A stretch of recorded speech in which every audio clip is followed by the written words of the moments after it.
So just while we wait, we're going to have a discussion this afternoon, I hope, on civic education, but just to address the point that was made earlier about what is civic education, what does Igor understand by it. I think it's to do with Aristotle. And civic education, according to Aristotle, you can't be in the demos, you must be a citizen. And the demos were the mob. Aristotle lived in a time when it was quite dangerous to walk the streets. And it was a bit like the French Revolution. You might not come back if you went out. So that's just beginning a discussion that we're going to have this afternoon. Right, we're sorted out now, so it's over to Geoffrey. Because there have been many comments this week about Greece. Igor has made a number of comments about growing poverty, for example. Others have talked about the situation of austerity and what have you. So I thought, and then there was a complaint that there had been very little in Greek and we were having difficulty to translate, so I thought I would give you some teknioriomena, evidence-based comments, if you will, with respect to health problems and to ask the questions if they are manageable at this instant in time, given the predicament that we are in. In there you can see the moon rising, and you can see Dephcalian flood, which comes from Greek mythology on the right-hand side, which shows that disaster was always with us. That's the message from that. But there is always a moon. And of course, just to show where health began, they began in ancient Greece, in the Asclepia, and this is one of the beautiful Asclepia that still survives today. What Julian called the omphalos, the navel, the centre of everything, the centre of the world.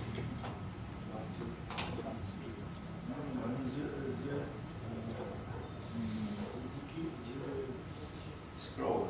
Please go back to the beginning, Igor. I'm sorry to make you work extra. No. What I wanted to do is to give you a picture of modern Greece with respect to health. And what you can see is that I have a date of 1830 to 2030. So therefore, I go back to about the time of the Greek Revolution. It was the days of Capodistria. And what I want to portray over this time period is what I would call the well-being of the Greek people. And you can see that in 1830, well-being was unwell-being because there were many, many problems. The conditions were dreadful, and if you come to 1993, what you will see is that if you follow the line, the diagram, the horizontal and then the rapid rise, what it does, it portrays something about the rise in longevity, in life expectancy, because we know that not only in Greece, but in England in the 1830s, for example, the longevity was quite low, but it was higher than in Greece. And we have a vertical slide that shows that well-being increased after 1930. But in 1930, the well-being of the Greeks was essentially where it was at the time of the Greek Revolution. If you took some kind of statistics, or if you took some indicators, you would find that life expectancy was very low. Let me give you a figure of 30 to 40. You would find that infant mortality was way up, 150 per 1,000 births. And if you come to the date that I gave you, 1993, roughly speaking, in 2008, those figures show that, for example, the infant mortality was down to less than 5. It was one of the leading health indicators in the world for Greece. And longevity, life expectancy, was also very good. In point of fact, there was a proposal not too long ago, a couple of decades ago, that if we could do some comparisons of health throughout the Balkan region, Greece should be the standard. Just like in the world, there is a data set that depended on the reference point of Japan and Japan's incredibly good health. And what happened was that between 1830 and 1930, very little happened in terms of improving the health conditions of the Greek population. But what was happening in the rest of the world, in the United States, Winslow was calling for public health, but there were workers in Greece. Alvaro in Mexico was calling for improvements in public health. And Sefa I'm sorry that our friend from Syria is not here today. It's something that I would have discussed, which I won't at this instant. But between 1929 and 32 in Greece, there was a revolution in public health. It was short-lived. It was promoted by Venizelos.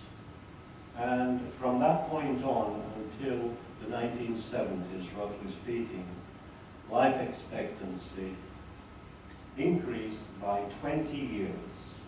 So in 40 years, we had an increase of 20 years in life expectancy. Incredible. Then, for the rest of the century, things continued to improve. Another gain of 10 years. And one of the contributors to that was the National Health Service. But National Health Services do not give you the gains that come from public health. The National Health Service, in its 30 years, added 3 years to life expectancy. Other contributors, behaviors, health promotion has been promoted through Canada, for example. And then we come to the crisis. And we have the measures for austerity. And what we see is that things start to change around about 2010. We don't know the pattern because Greece is not very good when it comes to information. Which is good, thank you. And so that's another. Pardon? Yeah, my fingers don't work very well. Okay, and so that's an overall picture of what I have just told you, but I point out the 1930 to the 2010. And so we've got a downhill, that is, we have a decline in health.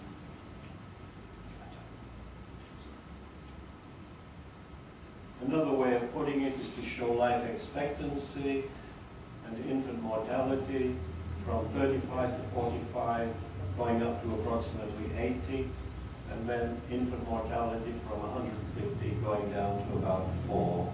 And now, at this instant in time, we have a loss. Using the 2008 figures, we have an increase in infant mortality of 40%. 40%.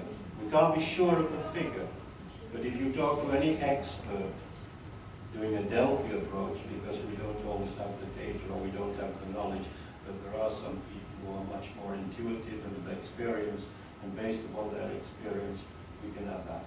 But one of the figures that is in a World Bank report, this is a figure that I've committed to Greek, shows that in the year of 1992, Greece was in an excellent position of health.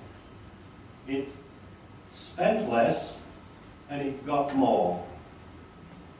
Whereas, for example, Britain spent less and got less. And therefore this was also value for money, political issues in health and what have you. And Sweden, that spent more, got more. These were logical, the left bottom and the right top quadrants are logical quadrants.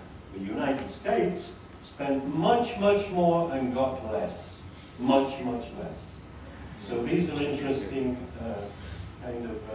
pictures of what happens. Now, along comes the crisis, along comes austerity, and we see now a trend. I say that because it's a long time constant for life expectancy to change, so it's very difficult to measure instantaneously. It's not like the pulse, for example. As we take the pulse, we can see the change instantaneously because it works on very small time constants. It's fast. This is a very slow process, so it's going down. And what else do we see? We see, for example, things like problems in the third age. There are many, because at this time we're dealing with chronic disease, accumulation of problems throughout life, but we're also dealing with the need to take care of people in third age, and we have difficulties with medications. And in Croatia, last week, I heard the following statement from a Swede: the pharmaceutical companies are ripping off the Greek people. This is what he said, and I agree with it. But he said there are many problems in Greece, like too many doctors and too few nurses, and he's right there. So we also have suicidal ideation, that is thinking of ideation, thinking of suicide, and we have suicide attempts, and we have suicides. They have increased using its own base of essentially zero, because there was literally no suicide in Greece. It's increased tremendously. It's increasing. We don't have the data. Again, we don't have the information. Doctors have played a great role in not having information systems in Greece. We have doctors in Parliament galore, but we don't have a health policy. Isn't it paradoxical? It's tremendous. So we are partially responsible as well. And of course we have unemployment, and we have what Igor has been referring to of poverty.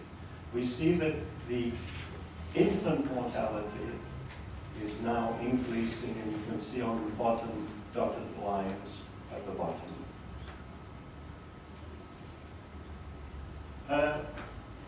This, of course, is for graduate students usually, but what I wanted to point out is that we live in a world of risk, and I'm originally a physicist and a mathematician before I went into medicine and public health, but there are hazards, and the hazard of Fukushima, what can we do with it? It says, can we modify, because this is in public health, we wish to modify the hazards. We modify the hazards of living through the winter by giving a vaccine for the flu. We can do it. We can't modify Fukushima. We may be able to come up with some political decision that says we have to do something about it, but technically, we can't. Technically, it's very difficult indeed. So what our point is, and this is what we're interested in here, is to decrease vulnerability. Vulnerability to give humankind a better chance of survival. And of course the G is governance. We need improved governance. And of course this is very difficult indeed to govern the health sector. To govern the planet, much more difficult, and Nicholas was pushing us yesterday to come up with ideas of how to do this. At the bottom it says, "Ilitotita ina inea apili." Austerity is a new threat, so it is a hazard. and we can fit it into that equation. Nicholas, thank you very much indeed. Yes, we go forward. Yeah. Let's go forward. This is just too complex to actually deal with. So, what I wanted to show you though is this particular graph that shows what I've already told you, but it also shows the upturn, because if we look using the term vulnerability, that is, how vulnerable is the population? And all populations are vulnerable. Those who have lots of sunshine are vulnerable to skin cancer. So there is a background vulnerability always. But there is also something called resilience. And if we follow this, what I've shown you is that the vulnerability in Greece has come down over the years with the preparation of the nation also taken into consideration. And in 2015, you can see at the bottom right, you can see that there is an upturn. That is, vulnerability is rising, and it's rising because of austerity. And we are looking for the projections for 2030. And there you have it. And you can see that Syria, the vulnerability is sky high. So I've shown Greece 1930 to 2010. The decrease of vulnerability from 2010 to 2030, increase in vulnerability. Syria is off the map. Iraq is also off the map. And of course, just to make you laugh, and though Slatko doesn't believe in optimism, here is optimism, because this is an attempt to show you where we're going into the future. Stathmevondas to Melon, trying to understand where we will be tomorrow. And of course, I show this to my students to make them laugh, because it's a lottery. There you see the man standing, selling his lottery tickets. But there's also something else, and I'm hoping that you're drinking Greek coffee. Because the Greek coffee, there it is, the melon, to melon, in stokatakafi. The future are in the grounds of the coffee, and of course you know the coffee reading, they're almost as good as science, by the way, if you get a good coffee reading. So I'm hoping that you're drinking coffee, but at the bottom I'm saying there are FCAREERs. What is FCAREERs in English? I don't remember. Opportunities. So there are opportunities, and EGOL is giving us an opportunity to input into a number of incredible documents with lots of problems linguistically, I don't say, but the essence, the meaning is there. And when my secretary tells me, Professor, you've written this wrong, because she's interested in crossing of the T's and dotting of the I's, I said, do you understand the essence? Do you understand the concept? Yes, Professor. I say, well, correct it in the language. Well, you're a secretary. And she said, yes, Professor. For this, it was public health.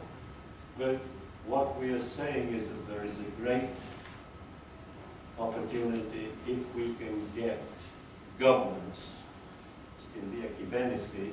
management correct for the health system. And I think I'll stop there.